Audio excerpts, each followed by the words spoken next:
নদীর ধারে। ঠিক এইরকম একটা নদীর ধারে তুমি আর আমি বালি দিয়ে ঘর বানাতাম। তোমার মনে আছে বাবলু? বাবলু? এই এই এই বাবলু নদীটা, এই নামটা না খুব চেনা চেনা লাগছে, কোথায় যেন শুনেছি। তোমার কি সত্যি সত্যি কিচ্ছু মনে পড়ছে না গো? দেখো না, দেখো না, আমার দিকে একবার ভালো করে তাকিয়ে দেখো, তাহলে তুমি আমায় ঠিক চিনতে পারবে। আমি আমি তোমার পুতুল। পুতুল? তুমি আমার পুতুল? হ্যাঁ, সেই ছোট্টবেলায় পুতুল খেলার সময় তুমি আমার গলায় মালা পরিয়ে দিয়েছিলে। এই, তোমার কি সত্যি কিচ্ছু মনে নেই? কিচ্ছু মনে পড়ছে না? দেখো না, আমি আমি আমি তোমার পুতুল।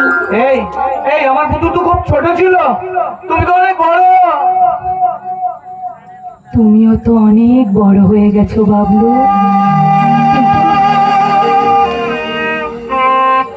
কিন্তু ছোটবেলায় সেসব স্মৃতিগুলো যে আজ হারিয়ে যায়নি গো। তাই তো সেদিন যখন প্রথম তোমার বাবার নামটা শুনেছিলাম, আমি তোমায় ঠিক চিনতে পেরে গিয়েছিলাম। তুমি তুমি আমার হারিয়ে যাওয়া ছোটবেলার খেলার সাথী, তুমি আমার বাবলু। তুমি? একবার একবার যখন আমি তোমাকে খুঁজে পেয়েছি, আমি কিছুতেই তোমাকে আমার থেকে হারিয়ে যেতে দেব না গো। তুমি সত্যি বলছো?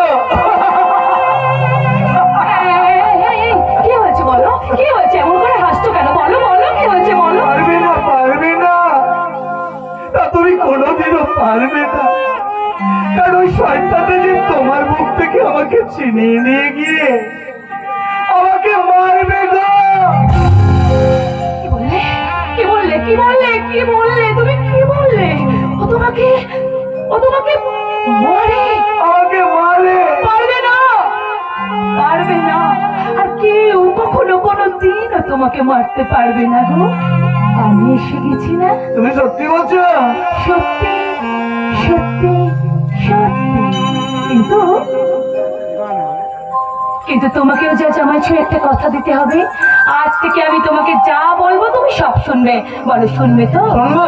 শুনবে তো? শুনবো। তাহলে আমিও সারা জীবন তোমাকে আমার বুকের মধ্যে জড়িয়ে ধরে বলবো,